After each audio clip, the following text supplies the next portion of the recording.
Hello all, welcome to Sridhar's CCE. మనకి ఈ ఫస్ట్లో అంటే ఫిబ్రవరి 1 యూనియన్ బడ్జెట్ 2024-2025 అనౌన్స్ చేశారు. ఇది ఫుల్ టర్మ్ బడ్జెట్ కాకపోయినప్పటికీ కూడా మనకి ఎగ్జామ్స్లో యూనియన్ బడ్జెట్ మీద క్వశ్చన్స్ అడిగే అవకాశం ఉంది. ఫస్ట్ స్కిప్ చేద్దాము అని అనుకున్న టైంలో బ్యాంకింగ్ ఆస్పిరెంట్స్ కానీ మన ఆర్ఆర్బీ ఆస్పిరెంట్స్ కానీ చేద్దాం సార్, వీడియో చేయండి, మనకి హెల్ప్ అవుతుంది ఎగ్జామ్స్కి, క్వశ్చన్స్ అడుగుతారు అనేసి. సో ఇన్ టర్మ్ బడ్జెట్ అయినప్పటికీ కూడా మనము యూనియన్ బడ్జెట్ 2024ని ఎగ్జామినేషన్ ఓరియంటెడ్లో కేవలం ఎగ్జామ్కి పనికొచ్చే వాళ్ళకి మాత్రమే హెల్ప్ఫుల్ అయ్యే విధంగా ఈ వీడియోలో డిస్కస్ చేయబోతున్నాం.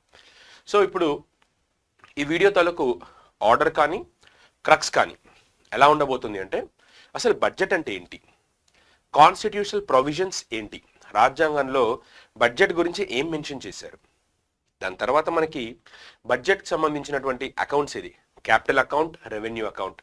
సో ఇలాగా terminology, historical evolution of budget, ఇలా ముందు బడ్జెట్ గురించి ఒక బేసిక్ ఏరియా, ఒక స్టాటిక్ ఏరియా తెలుసుకుందాం. ఇది అయిపోయిన తర్వాత బడ్జెట్లో నుంచి హైలైట్స్ ఏంటి, డైనమిక్ పార్ట్స్ ఏంటి, బడ్జెట్ నుంచి మనకి ఏ క్వశ్చన్స్ ఎక్స్పెక్ట్ చేయబోతున్నాం అనే దాని మీద మనం ఇప్పుడు డిస్కస్ చేస్తాం. ఓకేనా? సో ఫస్ట్ ఇది SBI క్లర్క్ 2024ది ఫిబ్రవరి 25కి మనకి ఎగ్జామ్ ఉంది. వాళ్ళకి ఇంపార్టెంట్ ఇది. అలాగే వాళ్ళతో పాటు నెక్స్ట్ 2 to 3 monthsలో అంటే ఎలక్షన్స్ లోపు ఎవరికైనా ఎగ్జామ్స్ ఉంటే వాళ్ళకు కూడా ఇది ఇంపార్టెంట్, లైక్ APPSC వీళ్ళకి. చలో ఫస్ట్ బడ్జెట్. మనకి ఇండియన్ కాన్స్టిట్యూషన్లో బడ్జెట్ అనే వర్డ్ ఎక్కడా మెన్షన్ చేయలేదు. అసలు బడ్జెట్ అనే వర్డ్ని ఎక్కడ మెన్షన్ చేయలేదు. బట్ సింపుల్గా బడ్జెట్ అంటే మీనింగ్ ఏంటంటే, బడ్జెట్ అంటే ఒక కంట్రీకి వచ్చేటువంటి ఇన్కమ్, ఆ కంట్రీ పెట్టేటువంటి ఎక్స్పెండిచర్, సో ఆ దేశానికి వచ్చేటువంటి ఆదాయాన్ని, ఆ దేశం పెట్టేటువంటి ఖర్చుని లెక్క చూపించేదే బడ్జెట్. సో ఇక్కడ మనకి మన ఇండియన్ కాన్స్టిట్యూషన్లో బడ్జెట్ అనే వర్డ్ని ఎక్కడా వాడలేదు. Indian constitution was not mention, the budget was not mention in the Indian constitution. మన ఇండియన్ కాన్స్టిట్యూషన్లో ఆర్టికల్ 1110, ఆర్టికల్ 1112 ఈ రెండు ఆర్టికల్స్ మెన్షన్ చేశారు. ఆర్టికల్ 110 వచ్చేసరికి మనీ బిల్, దీన్నే తెలుగులో ద్రవ్య బిల్లు అని అంటారు. ద్రవ్య బిల్లు. ఆర్టికల్ 112 ప్రకరణ 112, దీనిని మనము మన ఇండియన్ కాన్స్టిట్యూషన్లో యాన్యువల్ ఫినాన్షియల్ స్టేట్మెంట్ అని అంటాం. యాన్యువల్ ఫినాన్షియల్ స్టేట్మెంట్నే మనము ప్రస్తుతము వాడుక భాషలో బడ్జెట్ అనే వర్డ్ని యూజ్ చేస్తున్నాం. సో మన దేశ రాజ్యాంగంలో బడ్జెట్ అనే పదము ఎక్కడా లేదు. ఆ బడ్జెట్ అనే పదానికి బదులుగా మనము యాన్యువల్ ఫినాన్షియల్ స్టేట్మెంట్ అనే వర్డ్ని యూజ్ చేసాం. So article 112 deals with annual financial statement of government of India, which is popularly known as budget. Next, budget అంటే ఏంటి? మొదట్లో మీకు చెప్పాను కదా, ఇది ఒక స్టేట్మెంట్. స్టేట్మెంట్లో ఏమేమి ఉంటాయి? ఆ దేశానికి వచ్చినటువంటి రిసీవ్స్ అంటే ఆ దేశానికి వచ్చినటువంటి ఇన్కమ్ అంటే ఆదాయం, అలాగే ఎక్స్పెండిచర్ ఆ దేశం పెట్టేటువంటి ఖర్చు. Statement of estimated receipts and expenditure of the government in a financial year. ఒక ఆర్థిక సంవత్సరంలో ఆ దేశంకి వస్తున్నటువంటి రాబడి, ఆ దేశం చేస్తున్నటువంటి ఖర్చు, దీనినే బడ్జెట్ అంటారు. బడ్జెట్ అనే పదము మన వాడుక భాషలో వాడుతున్నామే కానీ మన దేశ రాజ్యాంగంలో దీన్ని యాన్యువల్ ఫినాన్షియల్ స్టేట్మెంట్ అనే వర్డ్ని యూజ్ చేశారు. సో బడ్జెట్ని ఇండియాలో ఎవరు తయారు చేస్తారు అంటే, ఆర్థిక మంత్రిత్వ శాఖ ఆధీనంలో ఉన్నటువంటి డిపార్ట్మెంట్. ఆ డిపార్ట్మెంట్ పేరు department of economic affairs. So ministry of finance, ఆర్థిక మంత్రి వారు నిర్మలా సీతారామన్ గారు, ఆవిడ అండర్లో ఉన్నటువంటి ఒక ఎకనామిక్ అఫైర్స్ డిపార్ట్మెంట్ వారు తయారు చేస్తారు. సో ఇక్కడ మనకి ఫస్ట్ క్వశ్చన్ వస్తుంది ఏంటి అంటే, which of the following department prepares budget? Answer is department of economic affairs. అసలు బడ్జెట్ యొక్క చారిత్రక నేపథ్యం ఏంటి? అసలు బడ్జెట్ అసలు ఎలా వచ్చింది, ఎప్పటి నుంచి దీన్ని మన దేశంలో ఇంట్రడ్యూస్ చేశారు అని అంటే మనకి 1767 నుంచి 1857 వరకు భారతదేశంలో ఈ ప్రాంతంలో అంటే ఈ సమయం ఈ డిఫరెన్స్లో ఈ ఏజ్లో మనకి ఇంగ్లీష్ ఈస్ట్ ఇండియా కంపెనీ ఉంది. ఈస్ట్ ఇండియా కంపెనీ 1858 నుంచి 1947 వరకు మన కంట్రీని బ్రిటిష్ క్రౌన్ రూలింగ్లో ఉంది.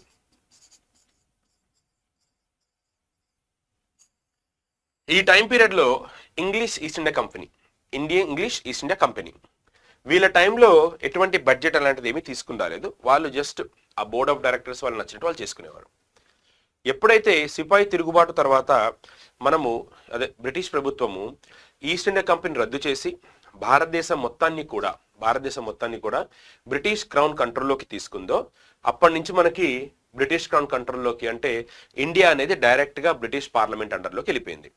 అలా వాళ్ళు మొట్టమొదటిసారిగా 1860లో మన దేశంలో మొట్టమొదటి బడ్జెట్ని ఇంట్రడ్యూస్ చేశారు. సో అలా మన దేశంలో బడ్జెట్ని ఇంట్రడ్యూస్ చేసిన మొట్టమొదటి ఆర్థిక మంత్రి first finance minister was James Wilson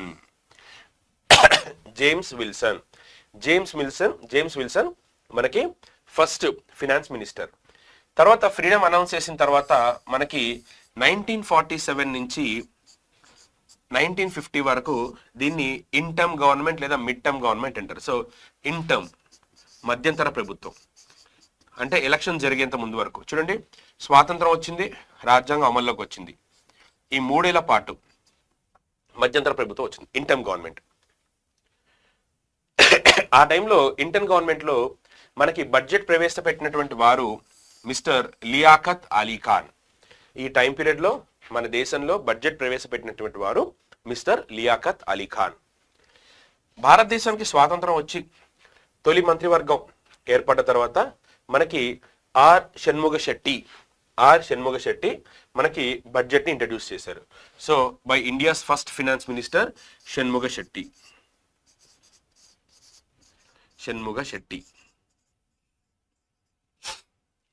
Shetty మన దేశంలో ఫస్ట్ బడ్జెట్ని ఇంట్రడ్యూస్ చేశారు. So he's the first finance minister of the country. Next ఇప్పుడు మనం వెయిట్ చేస్తున్నటువంటి యూనియన్ 2024 బడ్జెట్ తాలూకు హైలైట్స్ చూద్దాం. మన union minister finance Nirmala Sitharaman గారికి ఇది 6th బడ్జెట్. సో దీనికంటే ముందు ఆర్థిక మంత్రిగా అంటే before Nirmala Sitharaman the honourable finance minister was mister Arun Jaitley గారు. సో ఆయన చనిపోయారు, ఆ డిపార్ట్మెంట్ని నిర్మలా సీతారామన్ గారికి ఇవ్వడం జరిగింది. సో ఇక్కడ నిర్మలా సీతారామన్ గారు ఆవిడకి ఇది 6th బడ్జెట్. సో ఈ బడ్జెట్ స్పీచ్ ఆవిడది 56 మినిట్స్ పాటు ఆవిడ బడ్జెట్ని చదివారు. తన కెరియర్లో ఇదే షార్టెస్ట్ స్పీచ్. అంతకుముందు ఒకసారి 2 hours 40 minutes చదివారు, which was her longest, and now the last speech was 56 minute duration. ఇక్కడ నిర్మలా సీతారామన్స్ ఎన్నో బడ్జెట్, ఇది 6th బడ్జెట్ డ్యూరేషన్ ఎంత, ఇది 56 minutes. That was her shortest period. Now ఈ బడ్జెట్ని ముందుగా చెప్పాను, ఇది ఫుల్ టర్మ్ బడ్జెట్ కాదు, ఇది ఒక ఇంటర్మ్ బడ్జెట్, ఇంటరిమ్ బడ్జెట్. అంటే మనకేంటంటే as you people are aware 2024 is an election year. So that means in the year 2024 we are expecting elections, and elections are about to come. Whatever be the budget of this interim budget, it is valid only up to 2024 February to 2024 June. That means until new government forms. This budget is exclusively used for this short term period. So చూడండి, ఇప్పుడు interim budget, it is a short term financial plan that covers government expenses until the elections. అంటే elections వరకు government ఎక్స్పెండిచర్ని తగ్గించడం కోసం, government ఎక్స్పెండిచర్ని maintain చేసేందుకు వరకే. తర్వాత మళ్ళీ మనకి ఇంకో బడ్జెట్ వస్తుంది, ఈ ఇయర్ మనకి ఇంకో బడ్జెట్ వస్తుంది. మళ్ళీ తను ఎప్పుడైతే ఫినాన్స్ మినిస్టర్ అవుతారో, మళ్ళీ తను అవ్వచ్చు, వేరే ఎవరైనా అవ్వచ్చు, కొత్త గవర్నమెంట్ ఫామ్ అయిన తర్వాత కొత్త ఫినాన్స్ మినిస్టర్ మళ్ళీ ఇంకో బడ్జెట్ చదువుతారు. ఇదొక short term budget. Interim budget అంటే కేవలం ఎన్నికల వరకే ఇది చలామణి అవుతుంది, తర్వాత కొత్త బడ్జెట్ ప్రవేశపెడతారు. Interim budget only outlines governments anticipated revenues and expenses until the new government is formed. So మనకి కొత్త గవర్నమెంట్ ఫామ్ అయ్యే వరకే ఖర్చులు అందుకోవడానికే ఈ బడ్జెట్ ని కేటాయించారు. As a part of interim budget, the parliament also passes vote on account. Parliament vote on account కూడా pass చేసింది. ఓట్ ఆన్ అకౌంట్ అంటే ఏంటి? ఎక్స్పెక్టెడ్ చేయొచ్చు banking aspirants. Vote on account budget వచ్చింది కదా, ఆర్టికల్ ఏంటని అడగచ్చు. Article 116 of the constitution deals with vote on account represents an advance payment to the government from the consolidated fund of India meeting immediate expenditure requirements. Simple గా చెప్పాలంటే మనకి interim budget లో భాగంగా vote on account అనేది ఒకటి తీసుకొచ్చారు. రాజ్యాంగంలో article 116 అనేది ఓట్ ఆన్ అకౌంట్ ని డిఫైన్ చేస్తుంది. ఓట్ ఆన్ అకౌంట్ అనే డిఫరెన్స్ ఏంటంటే, ఓట్ ఆన్ అకౌంట్ కి డెఫినేషన్ ఏంటంటే, ఎలక్షన్స్ మీట్ అయ్యేంత వరకు మనకి ఖర్చులు ఏమైనా ఉంటే మన దేశంలో 3 types ఆఫ్ ఫండ్స్ ఉంటాయి. Consolidated fund, contingency fund, public account fund, ఈ 3 ఉంటాయి. కన్సాలిడేటెడ్ ఫండ్ లో నుంచి ₹1 తీయాలన్నా వేయాలన్నా పార్లమెంట్ ఆమోదం తప్పనిసరిగా కావాలి. రెండోది కంటింజెన్సీ ఫండ్. కంటింజెన్సీ ఫండ్ అనేది రాష్ట్రపతి గారి ఆధీనంలో ఉంటుంది. మూడోది పబ్లిక్ అకౌంట్ ఫండ్, మన పిఎఫ్లో వగేరా ఏమైనా ఉంటే దాంట్లో యాడ్ చేస్తారు. ఇప్పుడు కన్సాలిడేటెడ్ ఫండ్ గురించి మనం మాట్లాడదాం. కన్సాలిడేటెడ్ ఫండ్ అనేది మనకి ఇండియన్ కాన్స్టిట్యూషన్లో ఇందులో నుంచి ₹1 తీయాలన్నా వేయాలన్నా పార్లమెంట్ అప్రూవల్ కంపల్సరీ. సో ఇప్పుడు ఈ ఫిబ్రవరి నుంచి జూన్ వరకు లేదా మే వరకు ఈ ఎలక్షన్ పీరియడ్లో మన దేశంలో పెట్టబోయే ఖర్చు, జీతాలు కానీ మీటింగ్స్ కానీ ఏమైనా ఉంటాయి కదా, గవర్నమెంట్ మీటింగ్స్, వాటికి ఆ ఎక్స్పెండిచర్ మీట్ అవ్వడానికి ఈ ఖర్చుని ఆమోదం చేయాల్సిందిగా పార్లమెంట్లో పెట్టారు. ఎలక్షన్స్కి ముందు వచ్చే బడ్జెట్ని ఇంటర్మ్ బడ్జెట్ అంటారు. ఇవాల్టి నుంచి ఎలక్షన్స్ వరకు ఈ గ్యాప్లో మనకు అయ్యే ఖర్చుని ఓట్ ఆన్ అకౌంట్ పెట్టి కన్సాలిడేటెడ్ ఫండ్లో నుంచి ఆ డబ్బులు తీసుకోవడానికి చేసిన ప్రతిపాదనే ఓట్ ఆన్ అకౌంట్ అనేది.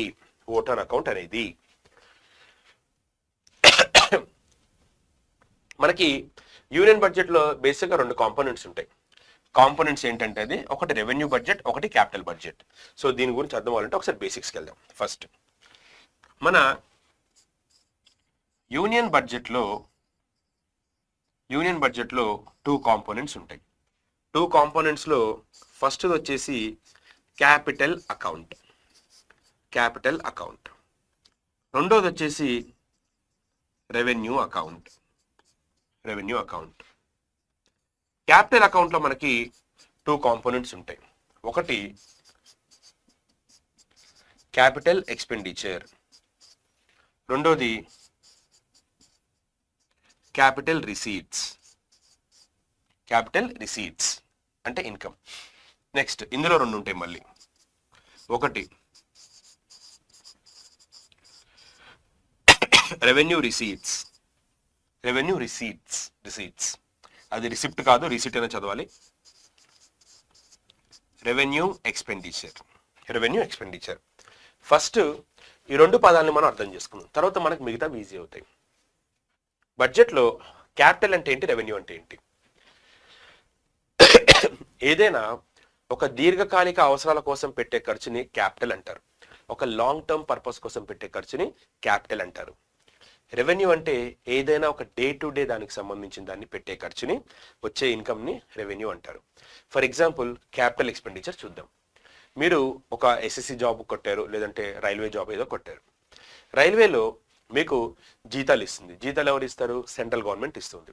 సో ఇక్కడ మీరు తీసుకుంటున్నటువంటి జీతాలు, ఇప్పుడు నేను గవర్నమెంట్ అనుకోండి, మీరు నా స్టాఫ్ అనుకోండి, నేను మీకు ఇస్తున్నటువంటి శాలరీస్ అనేవి డే టు డేలో భాగంగా ఇస్తున్నాను. కాబట్టి అది నాకు అంటే గవర్నమెంట్కి రెవెన్యూ ఎక్స్పెండిచర్ అవుతుంది. రెవెన్యూ ఎక్స్పెండిచర్ అంటే ఎవ్రీ మంత్ ఇచ్చేది, ఫినాన్షియల్ ఇయర్లో ఇస్తూ ఉంటాను. ఒక ఆర్ఆర్బి పర్పస్ లేదా బ్యాంకులు అనుకోండి, మీరందరూ ఇప్పుడు రైల్వే ఎంప్లాయీస్, నేను మీకు ఇస్తున్నటువంటి salary railway board, government of India మీకు శాలరీస్ రూపంలో ఇస్తుంది. దీనిని మనము రెవెన్యూ ఎక్స్పెండిచర్ అంటాం, day to day expenditure. So ఇది మనకి ఎవ్రీ మంత్ ఇవ్వాలి. లాస్ట్ మంత్ ఇచ్చాను కదా అని ఈ మంత్ ఇవ్వకుండా ఉంటే అవ్వదు కదా, అలా అనమాట. ఇప్పుడు క్యాపిటల్ ఎక్స్పెండిచర్ అంటే ఏంటి? రైల్వే డిపార్ట్మెంట్లో రైల్వే స్టేషన్స్ ఉంటాయి. రైల్వే స్టేషన్ నేను ఈ ఇయర్లో ఒక రైల్వే స్టేషన్ కట్టించాను. మళ్ళీ నెక్స్ట్ ఇయర్కి దాన్ని కూలగొట్టేసి ఇది లాస్ట్ ఇయర్ కట్టించింది కదా, ఈ ఇయర్ ఇంకా కొత్తగా కడదామని కట్టించారు కదా. ఒకసారి ఒక రైల్వే స్టేషన్ కట్టిస్తే 30-40 ఇయర్స్ వరకు అలాగే ఉంటుంది, ఇంకా ఎక్కువ కూడా ఉండొచ్చు. సో రైల్వే స్టేషన్ మనం కట్టించినటువంటి ఖర్చుని క్యాపిటల్ ఎక్స్పెండిచర్ చూపిస్తాం. రైల్వే ఎంప్లాయీస్కి ఇచ్చినటువంటి జీతాల్ని రెవెన్యూ ఎక్స్పెండిచర్లో చూపిస్తాం. అంటే క్యాపిటల్ ఎక్స్పెండిచర్ అనేది లాంగ్ టర్మ్ పర్పస్ కోసం, రెవెన్యూ ఎక్స్పెండిచర్ అనేది షార్ట్ టర్మ్ పర్పస్ కోసం. ఇది ఒక సంవత్సరంలో ఈ సంవత్సరంలో కట్టారు, తర్వాత మళ్ళీ కట్టరా అంటే కాదు కదా, అవుతూనే ఉంటుంది, దీర్ఘకాలం కదా. రెవెన్యూ ఎక్స్పెండిచర్ అంటే ఎవ్రీడే డే టు డే మీటే ఎక్స్పెన్సెస్ని, అంటే long term expenditure, short term expenditure. ఒక మెట్రో ట్రైన్ కట్టించారు, క్యాపిటల్ ఎక్స్పెండిచర్. మెట్రోలో వర్కర్స్కి శాలరీస్ ఇస్తున్నారు, రెవెన్యూ ఎక్స్పెండిచర్. గవర్నమెంట్ హాస్పిటల్ కట్టించారు, క్యాపిటల్ ఎక్స్పెండిచర్. గవర్నమెంట్ డాక్టర్స్కి శాలరీస్ ఇస్తున్నారు, రెవెన్యూ ఎక్స్పెండిచర్. ఎస్ఎస్సి పెద్ద బిల్డింగ్ కట్టించారు స్టాఫ్ సెలక్షన్ ఎంప్లాయీస్కి, అటార్నీ జనరల్ కానీ అడ్వకేట్ జనరల్ ఏదో ఒకటి, వాళ్ళ ఎంప్లాయీస్కి శాలరీస్ ఇస్తున్నారు, దీంట్లోకి వస్తుంది. ఇలాగా నెక్స్ట్ క్యాపిటల్ ఎక్స్పెండిచర్ అంటే long term. Now capital receipts. Capital receipts అంటే మనకి ఎవరైనా లోన్స్ ఇచ్చినా మన దేశానికి రావాల్సిన బకాయిలు వచ్చిన రాష్ట్రాల నుంచి క్యాపిటల్ రిసీట్స్. రిసీట్స్ అంటే మనకు వచ్చేటువంటి ఇన్కమ్. వడ్డీలు కాదు, ఏదైనా లోన్స్ వచ్చినా. ఇప్పుడు వరల్డ్ బ్యాంక్ ఒక 1000 కోట్లు లోన్ ఇచ్చింది అనుకోండి, ఈ ఇయర్లో మనం ఇన్కమ్గా చూపించకూడదు, అది లాంగ్ టర్మ్. ఆ 1000 కోట్లకు వడ్డీ కడతాం కదా మనం, అలా అనమాట. So capital receipts. Revenue receipts అంటే ఏంటి అంటే ఆ పర్టికులర్ ఇయర్లో వచ్చేవి. ఏంటిది? మీరు ఇక్కడ నుంచి విజయవాడకి ట్రైన్లో వెళ్తున్నారు, రైల్వే టికెట్ కొంటారు కదా, కొన్నప్పుడు ఆ డబ్బులు ఎక్కడికి వెళ్తాయి? రైల్వే రెవెన్యూకి వెళ్తుంది. రైల్వే అంటే యూనియన్ గవర్నమెంట్, అంటే ఇండియన్ గవర్నమెంట్. ఇండియన్ గవర్నమెంట్కి ప్రతిరోజు వచ్చే ఇన్కమ్ని రెవెన్యూ రిసీట్స్లో చేస్తారు. మీరు కోర్టుకు ఎక్కడికి వెళ్ళినప్పుడు కోర్టు ఫీజును, జ్యుడిషియల్ డాక్యుమెంట్స్ అని ఏవో కడతారు, అవన్నీ దీంట్లోకి వస్తాయి. అలాగే మీరు బండి ఆపినప్పుడు చలాన్స్ అవి కడతారు. అఫ్ కోర్స్ కడుతుంది స్టేట్ గవర్నమెంట్ దాంట్లోకి వెళ్తాయి. సో గవర్నమెంట్కి వచ్చే డే టు డే ఇన్కమ్ దీంట్లోకి వస్తుంది, రెవెన్యూ రిసీట్స్లోకి. ఇప్పుడు మన బడ్జెట్ కనుక చూస్తే యూనియన్ బడ్జెట్లో 2 కాంపోనెంట్స్ ఉంటాయి. ఏంటవి? Revenue budget. రెవెన్యూ అంటే ఏం చెప్పాను? Tax and non tax revenue. పన్నుల ద్వారా వచ్చే ఆదాయం, పన్నేతర ఆదాయం. ఓకేనా? Next capital budget. Capital receipts and payments. Capital receipts, payments దీంట్లోకి వస్తాయి. మనకి పార్లమెంట్లో budget union finance minister produce చేస్తారు. ప్రొడ్యూస్ చేసినప్పుడు బడ్జెట్ మనకి 2 డాక్యుమెంట్స్లో ఉంటుంది, part A, part B. Part ఏలో మ్యాక్రో ఎకనామిక్ అంశాలు ఉంటాయి, అంటే గవర్నమెంట్ ప్రవేశపెట్టే విధానాలు, స్కీమ్స్, పాలసీస్ ఇవన్నీ ఉంటాయి. So various schemes, priorities. Part below టాక్సేషన్కి సంబంధించిన అంశాలు ఉంటాయి, పన్నులకి సంబంధించిన అంశాలు, టాక్సేషన్ సంబంధించినవి. సో ఫస్ట్ హైలైట్స్ ఏంటి? ఇక్కడ నుంచి మనకి ఎగ్జామ్కి important highlights. What are the highlights of the budget 2024-2025? So first మంత్ర, what is a formula, what is a theme of the budget 2024-25 అని అడిగితే సబ్కా సాత్, సబ్కా వికాస్, సబ్కా విశ్వాస్, అండ్ లాస్ట్లీ సబ్కా ప్రయాస్. సబ్కా సాత్ అందరితో కలిసి, అందరూ డెవలప్ అవ్వాలి, అందరి నమ్మకాన్ని తీసుకుంటాం, అందరిని కవర్ చేయాలి.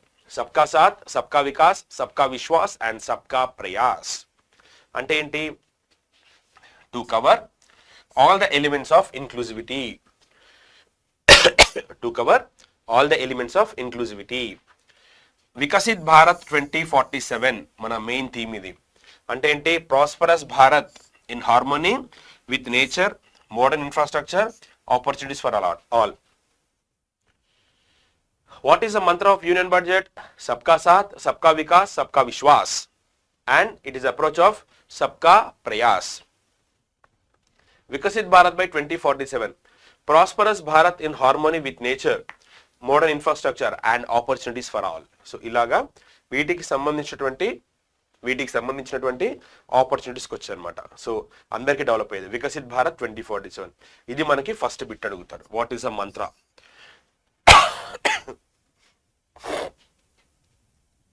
Next 4 major areas.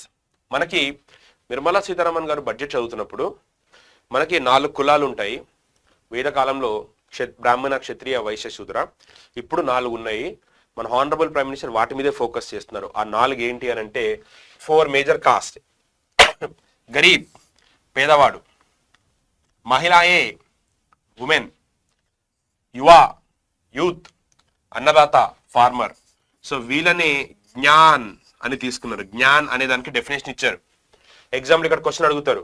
With reference to finance ministers latest budget, the word Gyan means Garib, యువ, యూత్, అన్నదాత, నారీ. నారీ అంటే ఉమెన్, మహిళ, అన్నదాత ఫార్మర్, యూత్, గరీబ్. ఓకేనా? జ్ఞాన్. ఇది ఆవిడ ఇచ్చినటువంటి డెఫినేషన్. కొత్త డెఫినేషన్స్ ఇచ్చారు, భలే ఉన్నాయి ఈసారి బడ్జెట్లో. మనకి ఎగ్జామ్ అడగచ్చు. నెక్స్ట్ గరీబ్. సో మన జ్ఞాన్లో ఫస్ట్ వన్ ఏంటి? గరీబ్. సో గరీబ్ అంటే దేశంలో పేదరిక నిర్మూలన కోసం కేంద్ర ప్రభుత్వం తీసుకుంటున్నటువంటి చర్యలేంటి? So first banking aspirants, focus on data. Data మీకు ఇంపార్టెంట్. గరీబ్ కళ్యాణ్ దేశ్ కా కళ్యాణ్. సో గరీబ్ కళ్యాణ్, పేదవాడి అభివృద్ధి దేశం అభివృద్ధి, దేశ్ కా కళ్యాణ్. సో ఎలివేషన్ ఆఫ్ పవర్టీ, 25 కోట్ల ప్రజలని మేము దరిద్ర రేఖను అబోవ్ తీసుకొచ్చాం. అంటే పేదవాళ్ళని మనం పేదరిక నుంచి బయటికి తీసుకొచ్చాం. 25 కోట్ల మందిని పేదరిక నుంచి బయటికి తీసుకొచ్చాం. DBT, direct benefit transfer, 34 lakh crore DBT using Pradhan Mantri Jan Dhan accounts. DBT అంటే డైరెక్ట్ బెనిఫిట్ ట్రాన్స్ఫర్.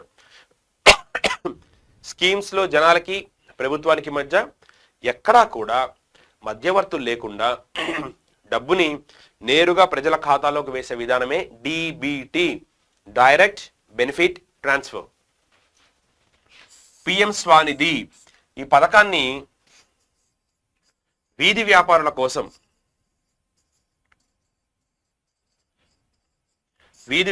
కోసం తీసుకొచ్చారు. దీన్ని మనం ఇంగ్లీష్లో స్ట్రీట్ వెండర్స్ అంటారు. పానీపూరి బండి వాళ్ళు కానివ్వండి, లేదంటే కనుక మనకి మిర్చి బజ్జీలు కానీ, పూల వాళ్ళు కానీ, వాళ్ళు కోవిడ్తో ఎవరైతే నష్టపోయారో వాళ్ళకి ఆర్థిక ప్రోత్సాహం అందించి వాళ్ళ బిజినెస్ని మళ్ళీ రీవైటలైజ్ చేయాలి, మళ్ళీ వాళ్ళు మొదలు పెట్టాలి, వాళ్ళని ప్రోత్సహించాలి అనే ఉద్దేశంతో ప్రధానమంత్రి గారు ఈ బడ్జెట్ని స్టార్ట్ చేశారు. సో పిఎం స్వానిధి, ఇందులో భాగంగా 78 లక్షల మంది స్ట్రీట్ వెండర్స్కి అప్పులు ఇచ్చారు. 10,000 రూపాయల వరకు ఇస్తున్నారు. 78 lakh street vendors. Next PM Janman Yojana. ఎగ్జామ్లో అడుగుతారు. పిఎం స్వానిధి ఎవరి కోసం అంటే స్ట్రీట్ వెండర్స్ కోసం. పిఎం జన్మాన్ ఎవరి కోసం అంటే పిఎం జన్మాన్ యోజన ఎవరి కోసం అంటే వల్నరబుల్ ట్రైబల్ గ్రూప్స్ కోసం ఈ ప్రాజెక్ట్ లాంచ్ చేశారు. PM Vishwakarma Yojana end to end support to artist. మన ఎస్బీఐ ఆస్పిరెంట్స్ కి నెక్స్ట్ నేను క్లాస్లో కూడా చెప్తాను, దీని మీద కూడా వీడియో చేయాలి. సో వీళ్ళకి ఇది ఎక్స్పెక్టెడ్ క్వశ్చన్. ఇది ఎస్బీఐ వాళ్ళకి. పిఎం విశ్వకర్మ యోజన ఎవరి కోసం? Provided end to end support to artisans and craft. కళాకారులకి వాళ్ళకి. ఎన్ని విభాగాల్లో? 18 ట్రేడ్స్. సో మనకి జనరల్గా కనుక చూస్తే మనకి పిఎం విశ్వకర్మ యోజన అనేది ఈ ఆర్టిస్టులకి వాళ్ళకి సంబంధించినటువంటి స్కీమ్. నెక్స్ట్ రెండోది మహిళల కోసం లాంచ్ చేసినటువంటి స్కీమ్ ఇది, మహిళల కోసం. సో ఇందులో జ్ఞాన్లో నారీ అంటే women. 30 crore Mudra Yojana. So micro credit scheme ఇది. 30 crore Mudra Yojana loans have been given to women entrepreneurs. మహిళలకి 30 కోట్ల మంది మహిళలకి ముద్ర లోన్స్ కింద డబ్బులు జమ చేశారు. అంటే దీంట్లో ఉమెన్ ఎంపవర్మెంట్ మనకి ఇంపార్టెంట్ కాబట్టి ఒకవేళ యూపీఎస్సీ ప్రిలిమ్స్ రాసే వాళ్ళకి ఉమెన్ కోసం స్కీమ్స్లో అడగచ్చు. లేదు అంటే కనుక ఉమెన్ కోసం గవర్నమెంట్ ఆఫ్ ఇండియా ఎలాంటి స్కీమ్స్ తీసుకొచ్చింది. ముద్ర యోజనలో భాగంగా 30 కోట్ల మంది 30 crore లోన్స్ డిస్ట్రిబ్యూట్ చేశాము. ఫిమేల్ ఎన్రోల్మెంట్స్ స్కూల్స్లో కనుక చూస్తే female enrolments in higher education has been gone up to 28%.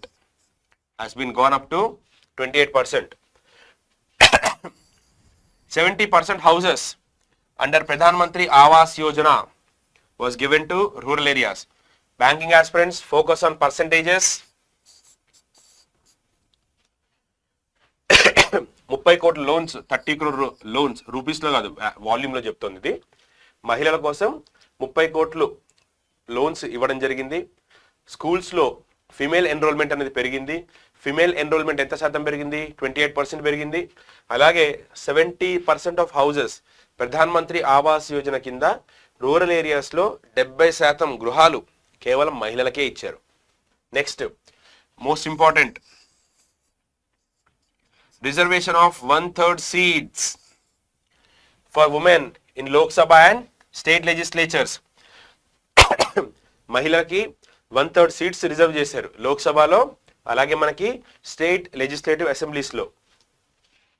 Next science maths కి సంబంధించినటువంటి కోర్సెస్లో ఉమెన్ కాన్స్టిట్యూట్ 43% ఆఫ్ ఎన్రోల్మెంట్, దగ్గర హాఫ్ దాకా వచ్చారు, which is highest in the world. So women కోసం గవర్నమెంట్ చేస్తున్నటువంటి స్కీమ్స్లో కొన్ని స్కీమ్స్ ఇవి. Next Yuva youth or Amrit Peedhi. So జ్ఞాన్లో వై స్టాండ్స్ ఫర్ యువ. PM schools for rising, PM Shri already last year బడ్జెట్లో చెప్పారు దీన్ని. పిల్లల కోసం PM schools rising India, PM Shri పథకం దేని గురించి అని అడుగుతారమ్మా మనకి. సో ఎడ్యుకేషన్కి సంబంధించింది. కొత్త స్కూల్స్ ఏమి ఏర్పాటు చేయరు, ఉన్న స్కూల్స్నే రెనోవేట్ చేస్తారు. PM Schools for Rising India, PM Shri, delivering quality teaching, nurturing holistic and well-rounded individuals. So teaching quality ni improvise చేస్తారు, పిల్లలకి ట్రైన్ చేస్తారు. Next second one, skill India mission, skill development programme. 1.4 crore youth ని develop చేశారు, train చేశారు. అలాగే 54 lakh youth కి ITIs ని వీటిని ఎస్టాబ్లిష్ చేశారు. So trained 1.4 crore youth, upskilled and reskilled 54 lakh youth, established 3,000 new ITIs. New institutions of higher learning, 7 IITs. Important bit ఇది. As per the budget మనకి ఎన్ని IITs ఎస్టాబ్లిష్ చేశారని చెప్పారు.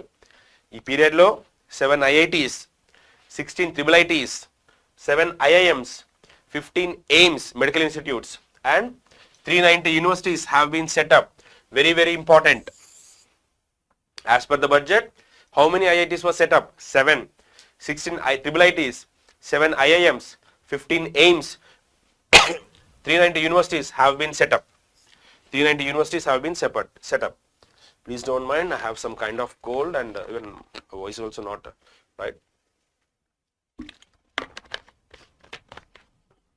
Throat కొంచెం రఫ్ అవుతుంది, that's why I'm consuming water, please don't mind. Assisting youth, making them రోజ్గార్ దాతా. యూత్ని ఎంప్లాయ్మెంట్ అడుక్కునే దాని దగ్గర నుంచి, పని దగ్గర నుంచి యూతే ఎంప్లాయ్మెంట్ వేరే వాళ్ళకి ఇచ్చే లెవెల్కి తీసుకొచ్చాము. రోజ్గార్ దాతా, వేరే వాడికి ఎంప్లాయ్మెంట్ ఇచ్చేది రోజ్గార్ దాతా. Assisting youth and making them రోజ్గార్ దాతా.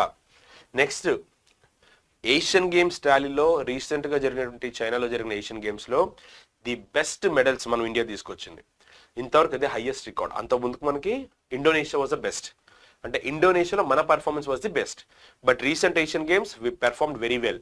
So highest ever medal tally in the Asian Games ఎక్కడ జరిగాయి? China. In the year 2023 Praggnanandhaa.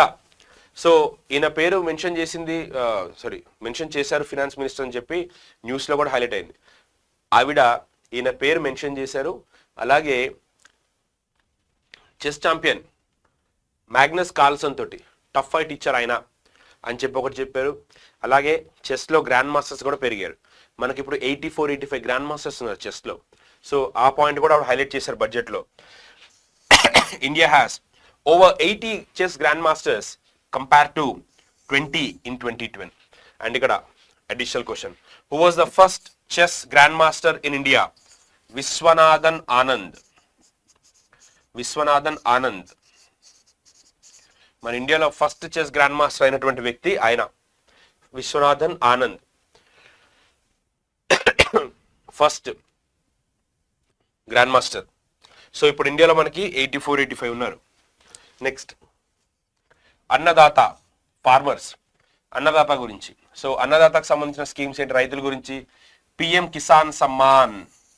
PM Kisan Samman Yojana దేనికి? ఇది రైతులకి ఫినాన్షియల్ అసిస్టెన్స్. ప్రధాన్ మంత్రి ఫసల్ బీమా Yojana crop insurance.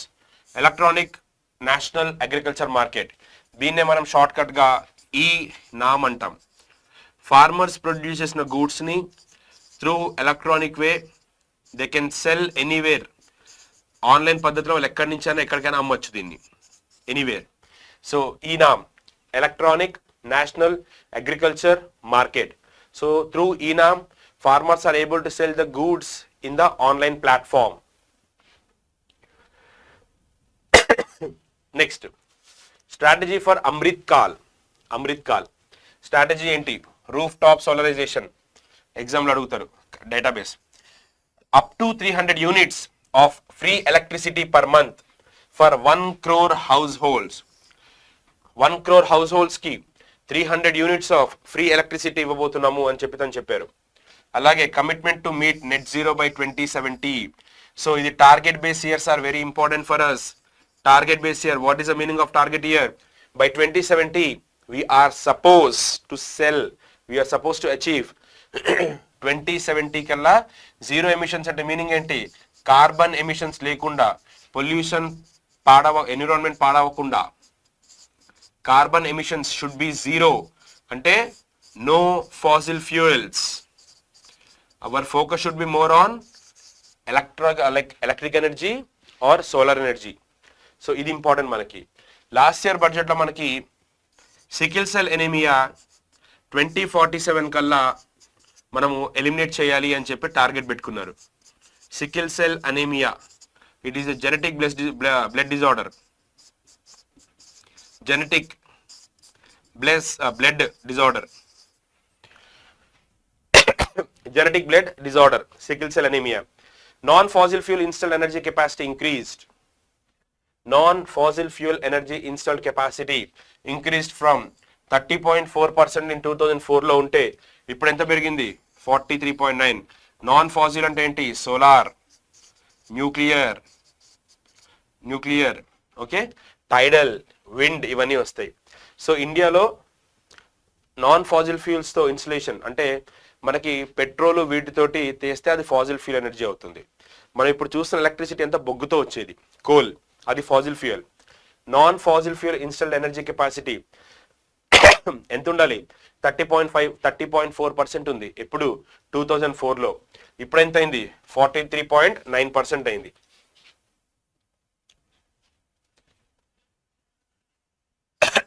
Infrastructure and investment. Railways, RRB aspirants, మీకు ఇంపార్టెంట్ ఇది. రైల్వేస్ మీద ఎక్స్క్లూజివ్ గా ఏంటది?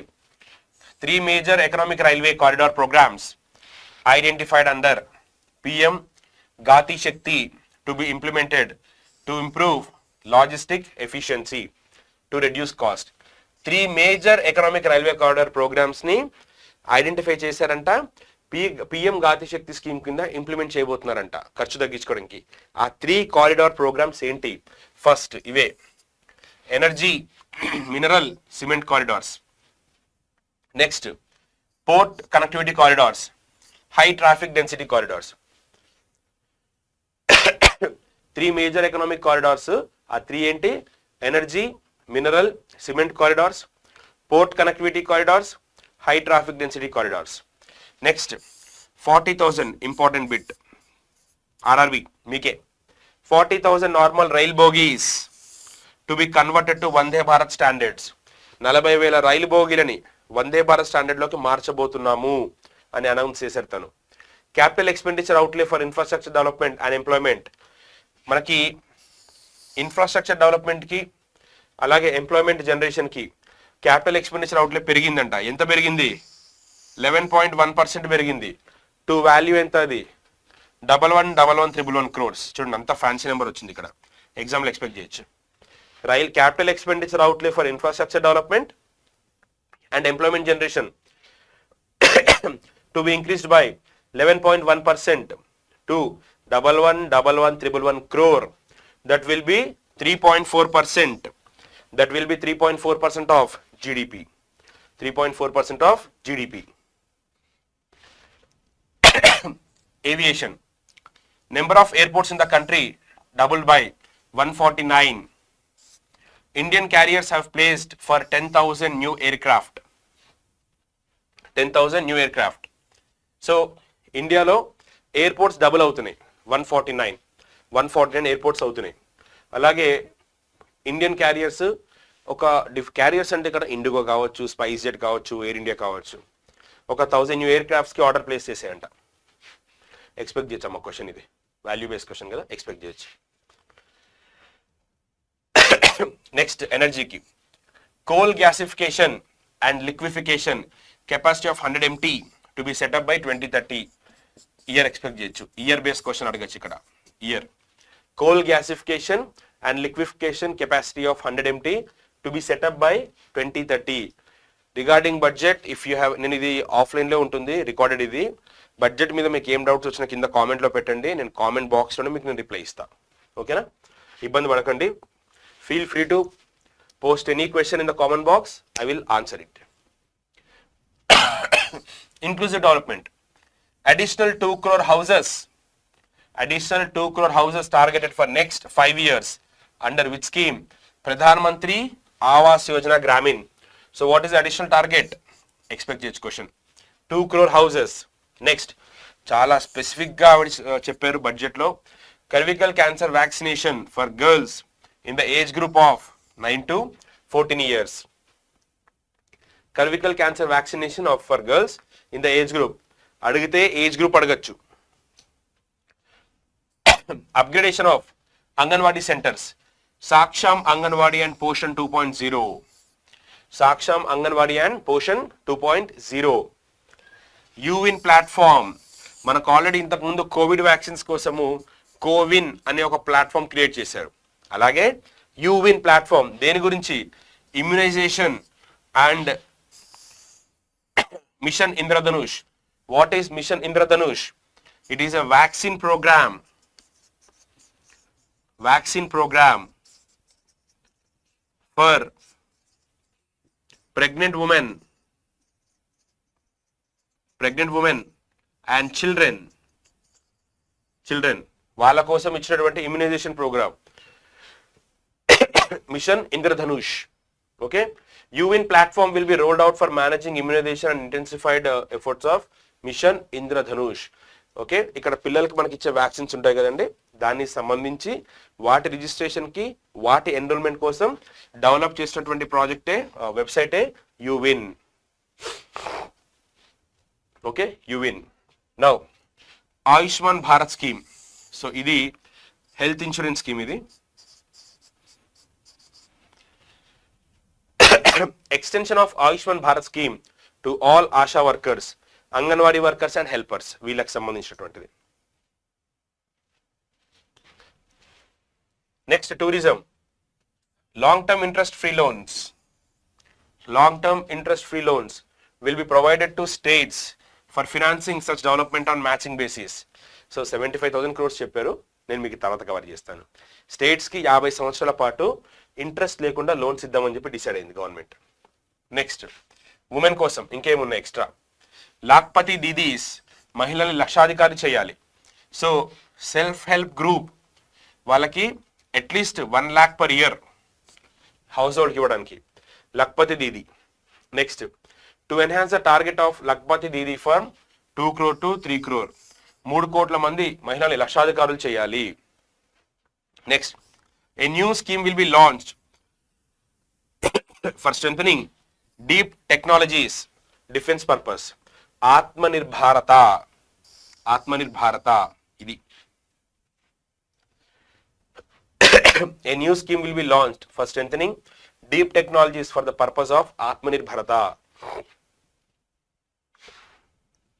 నెక్స్ట్, రిఫార్మ్స్ ఇంకేం చేస్తున్నారు, ఇందాక చెప్పాను కదా, ఇది ఎక్స్పెక్ట్ చేయొచ్చండి బ్యాంకింగ్ ఆస్పిరెంట్స్.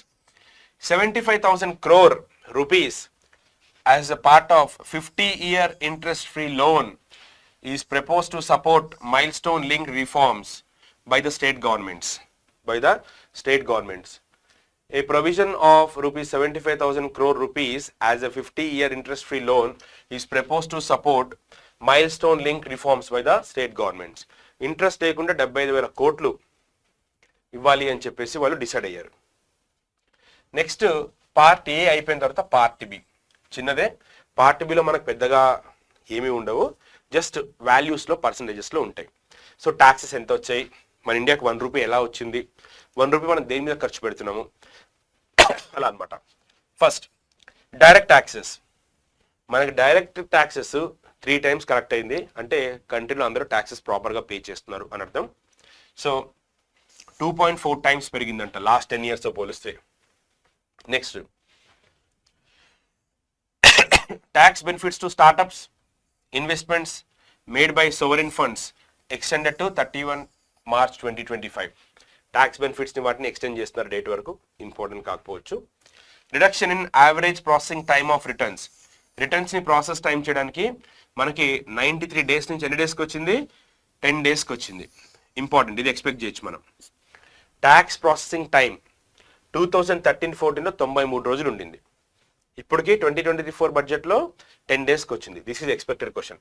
ఇది రియల్ గవర్నెన్స్ అంటే, రియల్ టైం గవర్నెన్స్ అంటే ఇది. ట్యాక్స్ పేయర్స్, ఎవరి ఇన్కమ్ అయితే 7 లక్షల కంటే తక్కువ ఉంటుందో, 7 లక్షల వరకు ఎవరైతే ఇన్కమ్ ఉందో వాళ్ళెవరు ట్యాక్స్ పే చేయక్కర్లేదు. నెక్స్ట్, కార్పొరేట్ ట్యాక్స్ అంటే కార్పొరేట్ కంపెనీస్ పే చేసేవి. డిక్రీస్ ఫ్రమ్ 30% ఉండింది ముందు, ఇప్పుడు ఎంతకు తగ్గించారు, 22% తగ్గించారు. ఎందుకంటే కొత్త కంపెనీస్ని ఇన్వైట్ చేయడానికి, దానికోసం. కార్పొరేట్ ట్యాక్స్ 30% ఉండింది, బడ్జెట్ ఎంత తగ్గించారు, 22% తగ్గించారు.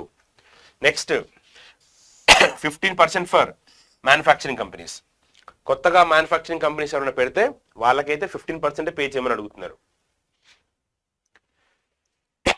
Indirect taxes, GST collections daily పెరుగుతున్నాయి, ఎవ్రీ మంత్ పెరుగుతుంది. మనకి యావరేజ్ కనుక చూస్తే 1.66 lakh crore. మనకి హైయెస్ట్ జిఎస్టీ కలెక్షన్స్ April 2023 మంత్లో జరిగాయి. తర్వాత మళ్ళీ అంతే హైయెస్ట్, సెకండ్ హైయెస్ట్ Jan 2024లో జరిగింది. కరెంట్ అఫైర్స్ నేను కవర్ చేశాను ఆల్రెడీ అది. సో యావరేజ్ మంత్ మనకి జిఎస్టీ కలెక్షన్స్ 1.66 lakh crore వస్తుంది every month GST revenue. Next, 94% of industry leaders view transition to GST as a positive. 94% మంది బిజినెస్ చేసేవాళ్ళు GST మారడము, GST రావడం చాలా మంచిదైంది అని చెప్పి అభిప్రాయపడ్డారంట.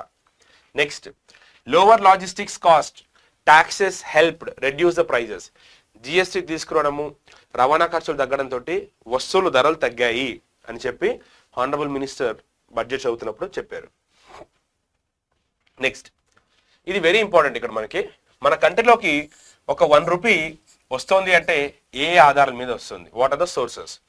మనం ఒక 1 రూపీ దేని మీద ఖర్చు పెడుతున్నాం, మనకు వస్తున్న 1 రూపాయి మనకు వస్తుంది అంటే 19 పైసలు మనము ఇన్కమ్ ట్యాక్స్ మీద పే చేస్తున్నాం. ఇన్కమ్ ట్యాక్స్ 5 పైసలు అంటే మనకు వస్తుంది, 19 పైసలు ఇన్కమ్ ట్యాక్స్ ద్వారా మనకు వస్తుంది దేశానికి. 5 పైసలు యూనియన్ ఎక్సైజ్ డ్యూటీస్, 17 పైసలు కార్పొరేషన్ ట్యాక్స్ మీద వస్తుంది, కార్పొరేట్ ట్యాక్స్. జిఎస్టీ మీద 18 పైసలు వస్తుంది, జిఎస్టీ మీద 18 పైసలు. అంటే మనకు వస్తున్నటువంటి మొత్తం డబ్బులో 19% ఇన్కమ్ ట్యాక్స్ అయితే, 5% యూనియన్ ఎక్సైజ్ డ్యూటీస్ అయితే, 17% corporate tax, 18% GST. Next, customs 4%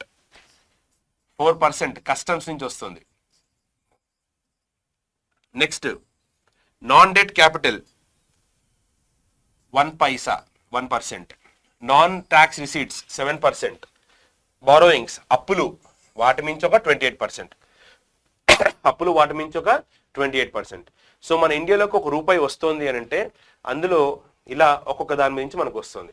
అంటే ఎక్కువగా మనము బారోయింగ్ మీద వేటి మీద ఆధారపడ్డాము అని చెప్తుంది. హైయెస్ట్ ఇక్కడ నుంచే వస్తుంది, బారోయింగ్ అండ్ అదర్ లయబిలిటీస్. ఒక రూపాయి మనకి బయటికి వెళ్తున్నప్పుడు మనం ఖర్చు పెడుతున్నప్పుడు దేని మీద ఖర్చు పెడుతున్నాము? మనం 20% మనకి 20% వడ్డీలు కడుతున్నాం. సెంట్రల్ గవర్నమెంట్ స్కీమ్స్కి 8% ఖర్చు పెడుతున్నాం. సబ్సిడీస్ తక్కువ రేట్కి ఎరువులు కానీ ఇస్తున్నాం కదా, 8%. రక్షణ శాఖకి 8%, సెంట్రల్ సెక్టర్ స్కీమ్స్కి 16%, finance commission and other transfers 8%, pensions retire ఎంప్లాయీస్కి వాళ్ళకి 4%, స్టేట్ షేర్స్ స్టేట్స్కి ఇస్తుంది 20%,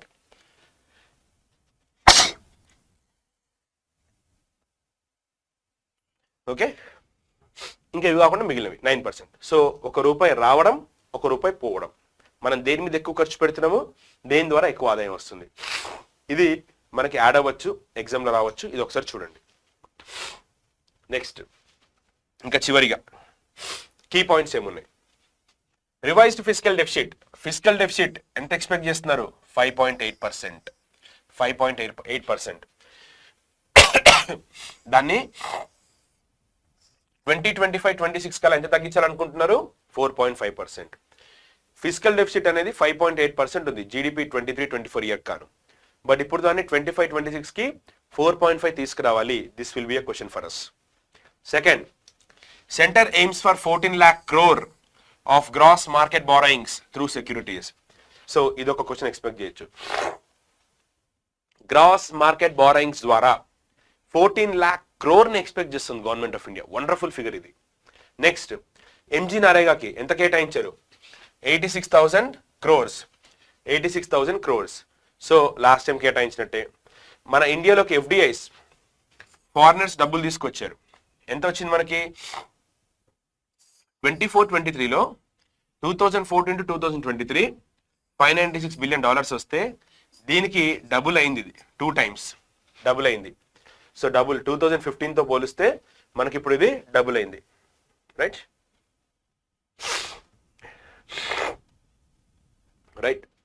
2014 to 23 పీరియడ్లో మనకి ఇన్ని $1 billion వచ్చాయి. ఓకే, ఈ ఫిగర్ దీనికంటే డబుల్ అయింది అనమాట. రైట్, క్లియరా? ఇక్కడ